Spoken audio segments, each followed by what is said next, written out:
o lado real. Então nós temos essa classe de intelectuais que se acham super potentes, super conhecedores, super sabedores do conhecimento, que em suas ações não tem prática nenhuma.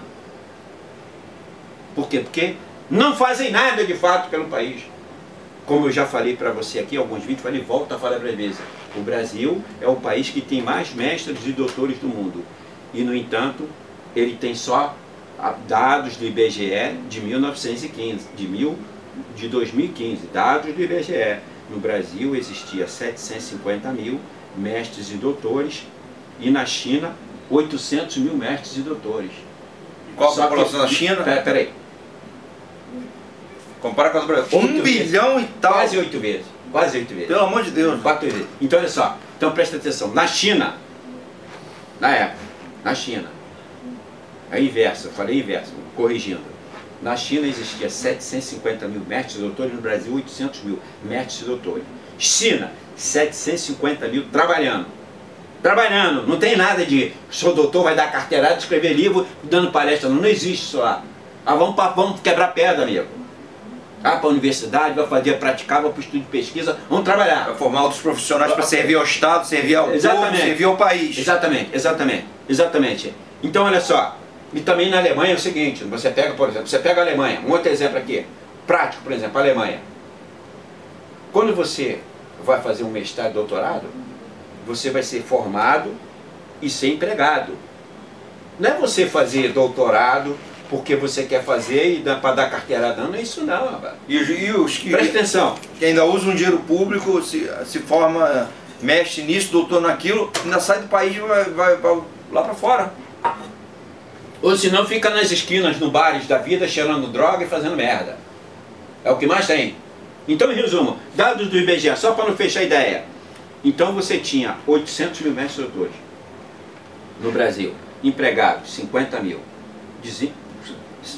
desempregados 750 mil. 750 mil. Aí você pega desses 50 mil, aí você pega em torno de 90%, eles estão em universidades públicas. Algumas universidades públicas têm um instituto, têm um centro de pesquisa e dando aula. Na iniciativa privada, nenhuma. Por quê? Porque a iniciativa privada, ela não tem instituto de pesquisa.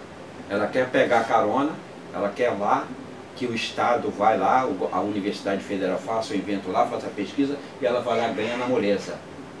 Já pega tudo mastigado. É por isso. O dinheiro, o investimento quem gasta é o cofre público, é o Estado. É isso aí. É isso aí. E o pior, com a facilitação, com a generosa colaboração dos nossos políticos. Aí olha só. Algumas exceções. Olha só para complementar essa ideia aí. Então por que o empresário brasileiro, ele é um merda? Ele é um copiador de tecnologia. Porque ele não investe em tecnologia.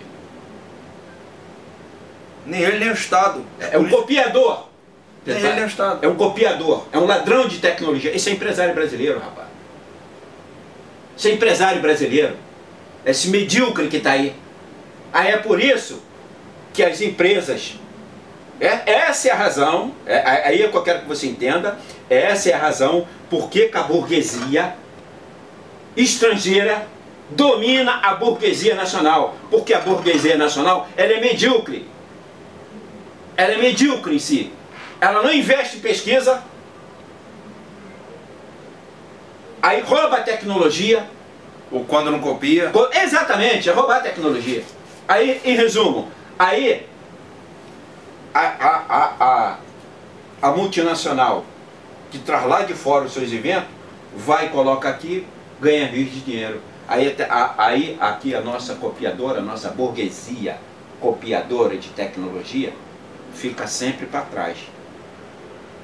Essa é a razão. A prova disso, tudo que chega no Brasil como novidade, lá fora, nos outros países, já existe há 30, 40, 50 anos. Vou dar um exemplo aqui agora, prático. Dá um exemplo aí, dá um exemplo aí. Tem vários, mas vamos dar um exemplo aqui. Vou dar um exemplo pra frente. O que todo mundo está comprando? Qual a televisão que o cara compra agora aí? De LED, não é isso? É. O cara compra televisão de LED, cara. Olha só. No Japão, tem mais de 10 anos isso. Não é 1 nem 2 anos, não. É mais de 10 anos. Isso aqui é a tua televisão. Presta atenção.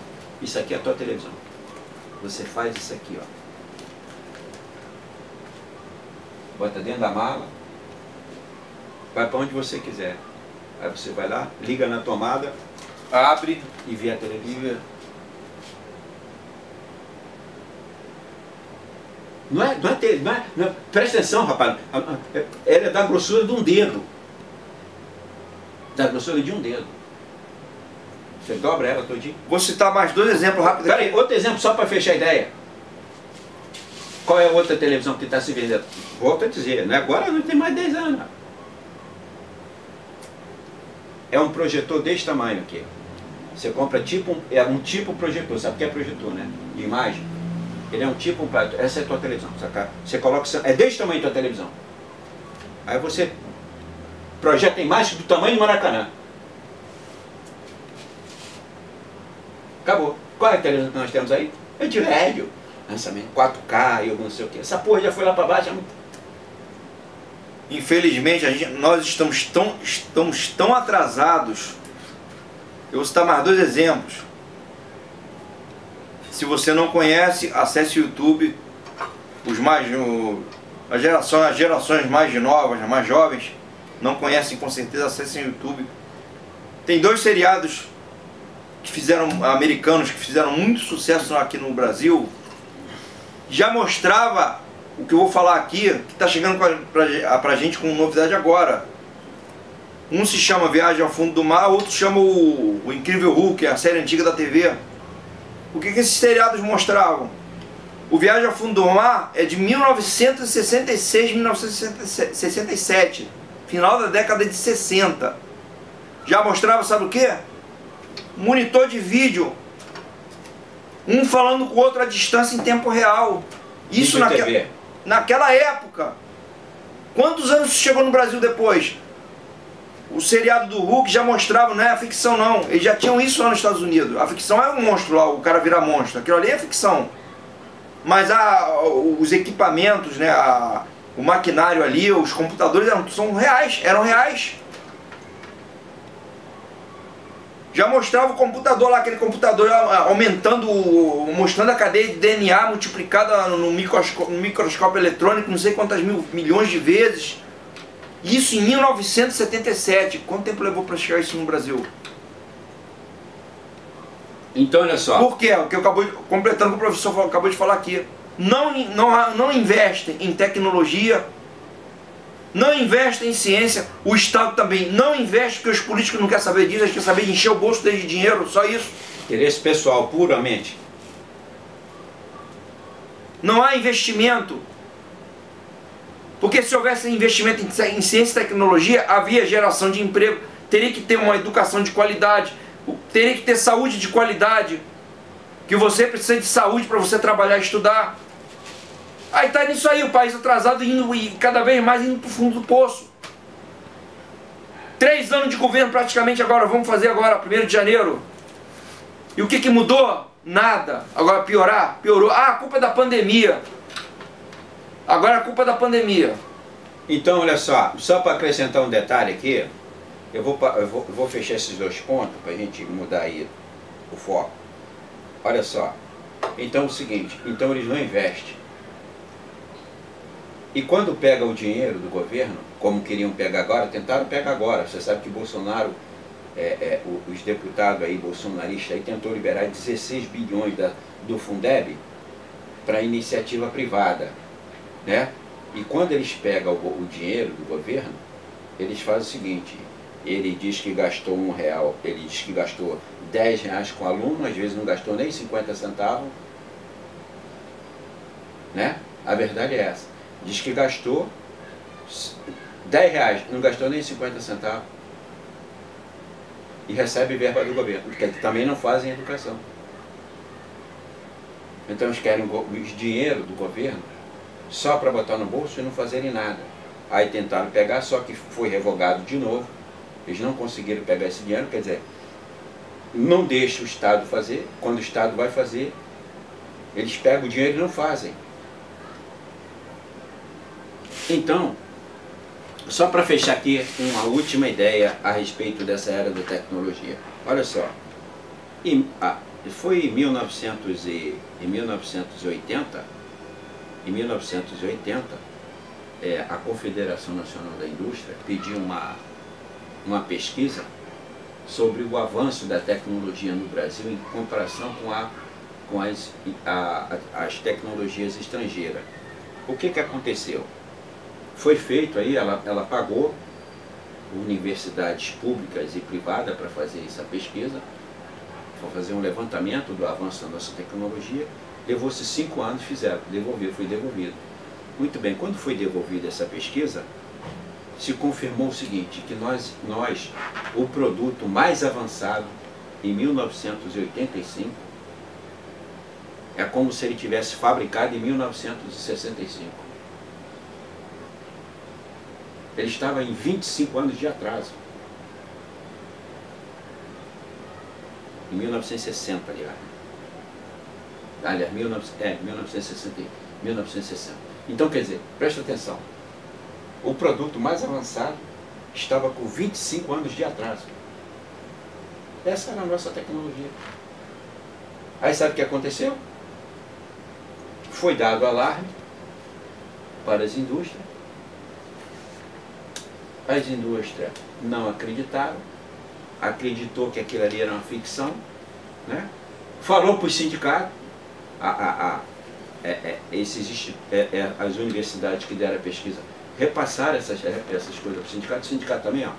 Sindicato está preocupado com porra de trabalho. O sindicato é que nem uma Câmara dos Deputados, estão preocupados com o próprio interesse dele.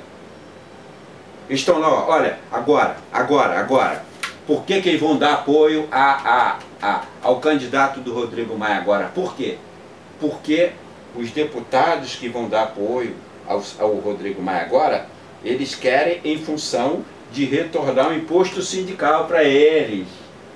Você vê como é que eles são canalha, rapaz. Quer dizer, aí não deram bola. Presta atenção. Foi repassada a informação para o sindicato. Olha, tá aqui, nós temos que ver um processo de reeducar de novo, fazer um profissionalismo e vamos avançar, mais instrução, mais informação para poder a gente avançar nessa tecnologia. A indústria não deu bola, o sindicato não deu bola. Quando foi em 1990, o que aconteceu? Vários empregos acabaram. Sabe o que é acabar? O emprego acabar. Por exemplo, você fabricava um relógio. Não, isso não tem mais, essa profissão acabou. Ah, mas eu tenho 29 anos. Procure, faça outra profissão, amigo. Acabou, não se faz mais isso. Você já imagina o que é isso?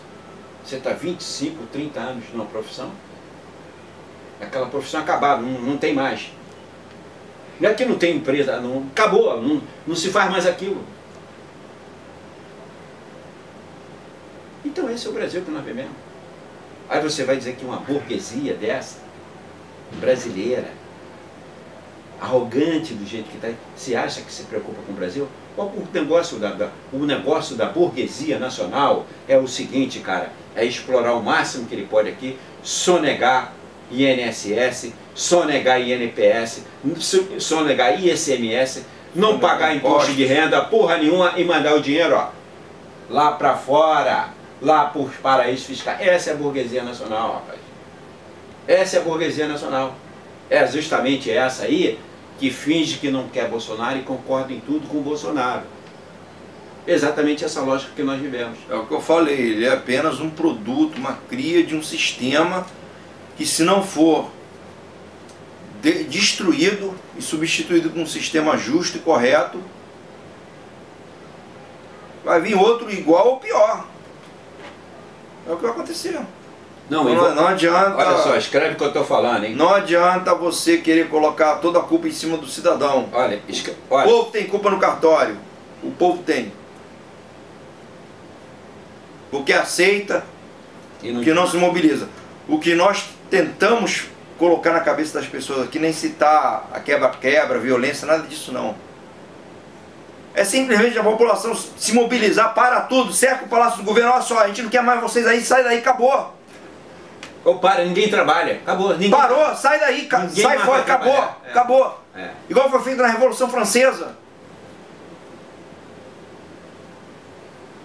Porque a França é o que é hoje. Porque chegou uma hora que o povo encheu o saco, já estava de saco cheio já, de tanta exploração, de tanta escravidão, de tanta miséria. O povo se uniu, derrubou o sistema que estava lá, e a França é o que é hoje. Agradeço ao quê? A Revolução Francesa foi feita lá, o que tem que ser feito aqui. Olha é só. Isso que a gente está falando aqui. Olha só, então olha só, só para fechar a ideia, é o seguinte. Eu vou dizer uma coisa para vocês.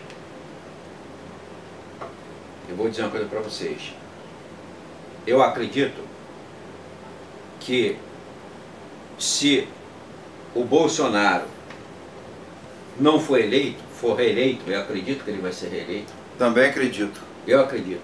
Vai ser um Bolsonaro 2, o mesmo cara, só não vai ser o nome, mas vai ser a mesma pessoa. Vai governar o país durante mais 20 anos. Então, esquerdas, né? Eu mando esse recado para a esquerda. Olha, se não destruir o país até lá. Vocês acabaram. Vocês acabaram, esquerda. Vocês provaram que vocês agiram com incompetência, com indiferença e até hoje brinca com a população, subestima a população, acha que todos são idiotas. Esse foi o mal da esquerda. Então, como troco, o que vocês terão é Bolsonaro, ou substituto de Bolsonaro, reinando por, no mínimo, mais 2 ou 3 governos que está aí. Simplesmente isso. Torço para que eu esteja errado. Mas é uma previsão de que essas chamadas de esquerda está fazendo com a destruição do Brasil. Então, eu quero citar aqui, é o seguinte, olha só, nós vamos falar aqui o seguinte, agora do judiciário em si, o que a gente tem que fazer? É o seguinte, olha só, presta atenção aqui,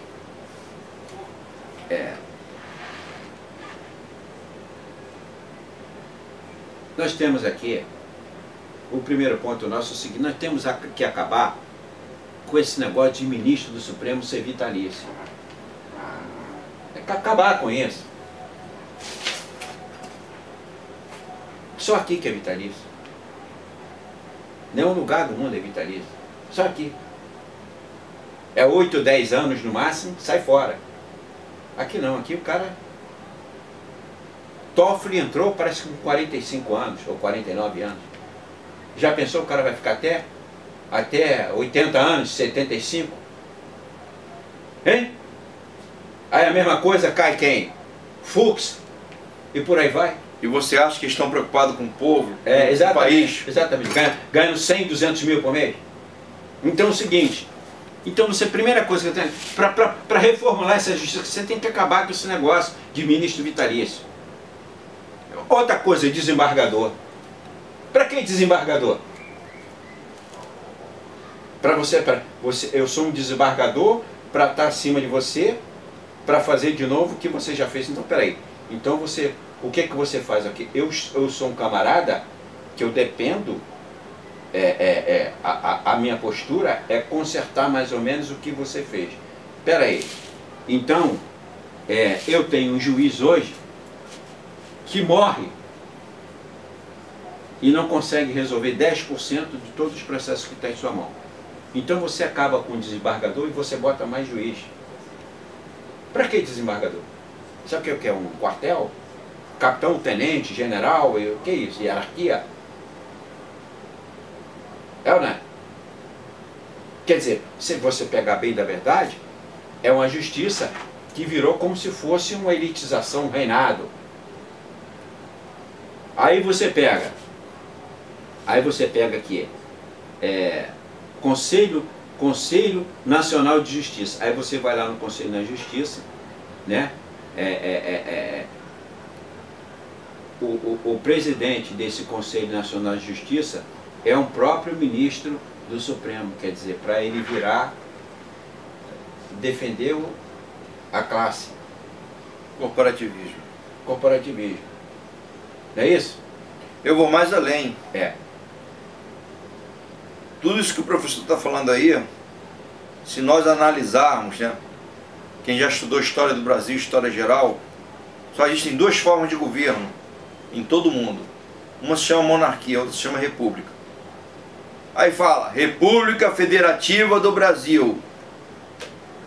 Se você analisar a história do Brasil, desde o fim da ditadura militar para cá, não esquecer a ditadura, se foi bom, se foi ruim, não é isso que está em questão agora. Vamos analisar um seguinte fato, que é fato.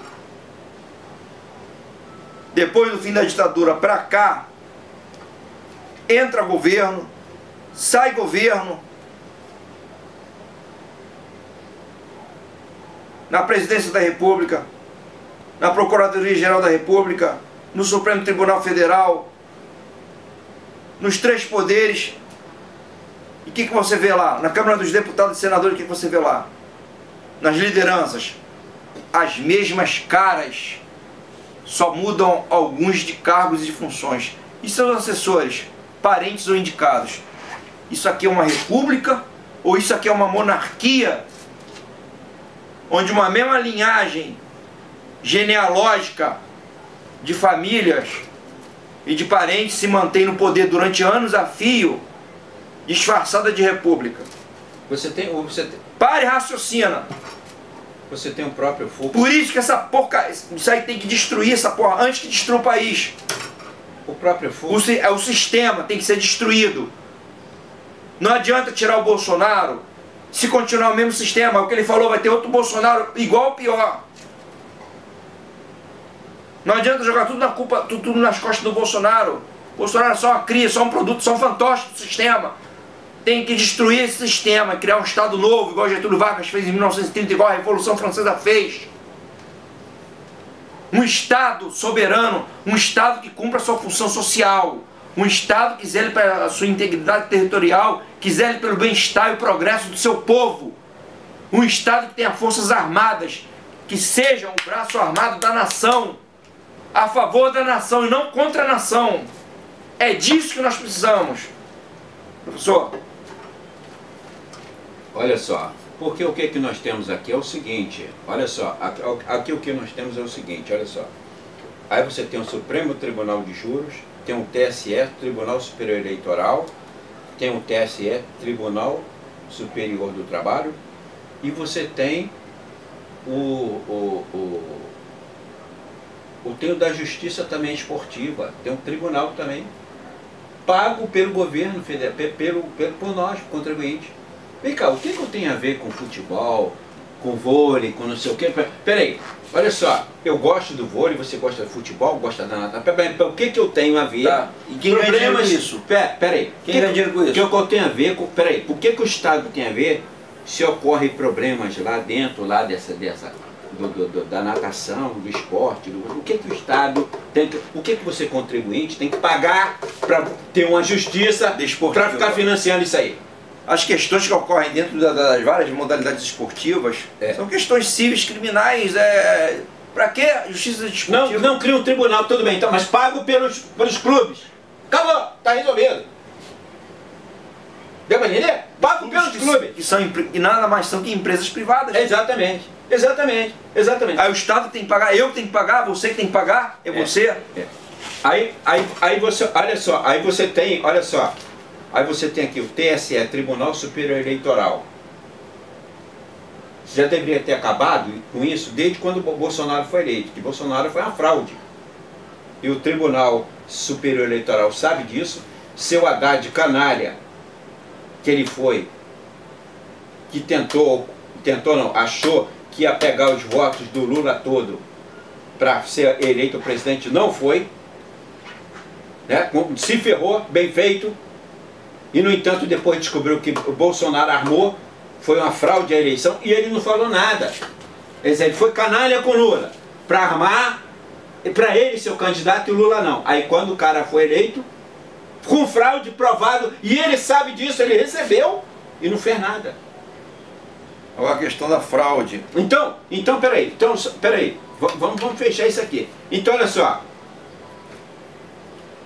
Tribunal Superior Eleitoral. Então aí por exemplo, o tribunal, aquele negócio do cara que ele quer ser sempre superior, não é? Por exemplo, Tribunal Superior do Trabalho, quer dizer, tem que ter um desembargador lá, um tribunal, instância maior, sempre aquela vaidade. Mas você fica na pendência de bater uma coisa lá que foi resolvido por primeira instância. Só que você tem poucos quantitativos no superior. Então esses juízes que são do Tribunal Superior deveriam acabar com isso e virar tudo juiz comum para dar assistência à justiça. Porque a gente sabe que a justiça hoje é um fracasso total. Só tarda e sempre falha. Então por que eu tenho que ter desembargadores que trabalham lá de terça a quinta, pomposos, arrogantes, nomeado ao dedo por governadores, que de fato não serve nada, de fato, para a população. Serve para atender uma elite dominante, a políticos, a conveniências políticas. Então essa justiça não presta para o cidadão. Isso tem que ser modificado. E por que Tribunal Superior Eleitoral? Por que Tribunal Eleitoral? Se isso pode ser resolvido dentro da justiça comum. Mas não, tem que ter um Tribunal Superior Eleitoral, por aí vai. Então, quer dizer, nós temos aqui dentro dessa chamada hierarquia, oligarquia, vamos chamar oligarquia, dessa chamada oligarquia judiciária, poderes que se auto-intitulam donos da sabedoria eterna, superiores a Deus, capazes de fazer qualquer alteração dentro da legislação judiciária, que não respeita nada nem a ninguém, porque eles próprios são propulsores dessa lei. Eles próprios são os criadores dessa lei. Não há mais ninguém que tem uma capacidade de criar do que ele próprio. E cria um critério deles pessoais, abstratos, e fazem o que fazem, que nós temos vendo aí, que é essa justiça de merda que nós vivemos dentro do país. A questão da fraude, que o professor citou aqui, eleitoral, inclusive envolvendo o presidente, isso não somos nós que estamos falando isso aqui, não. Isso já foi denunciado, vou citar o nome das pessoas aqui. Deputado Enéas, federal, deputado Fernando Chiarelli, do PDT de São Paulo, Cabo Daciolo, delegado da Polícia Federal Protogênes de Queiroz, e outros e mais outros, Ricardo Boechat, falecido repórter e apresentador da Band. Várias personalidades conhecidas já denunciaram que essa urna eletrônica é uma fraude. Você que assiste televisão todo dia, vê como é que é a votação lá, a eleição de presidente lá nos Estados Unidos, agora o eleito agora, o John Biden, que disputou a eleição com o Trump tentou se reeleger, Donald Trump tentou se reeleger, não conseguiu, perdeu a eleição. E como é a votação lá? Por cédula. Por que só no Brasil é urna eletrônica? Na França é cédula, na Alemanha é cédula. É tão boa que não pode fazer auditoria. Se aqui fosse por cédula, eu te garanto uma coisa, Bolsonaro não estaria aí, nem o Haddad chegaria na final com ele. Nós teríamos um outro presidente, menos Haddad e Bolsonaro. Se fosse cédula. É isso que a gente está colocando aqui. Não sou eu que estou falando, não é ele que está falando, não. Várias autoridades e personalidades famosas já denunciaram isso aí. E qual o posicionamento do TSE, Tribunal Superior Eleitoral, da Justiça Eleitoral? Ó, calou-se. Não falou nada. Se omitiu. Por que eles não se mobilizam? Ó, olha só, isso aqui está errado, isso pode ser adulterado, isso pode ser programado, quem vai ganhar, quem vai perder. Vamos acabar com isso agora. E isso sem falar que, uma urna eletrônica para os cofres públicos, ela gera muito mais gasto do que uma urna por cédula. Ainda tem isso ainda.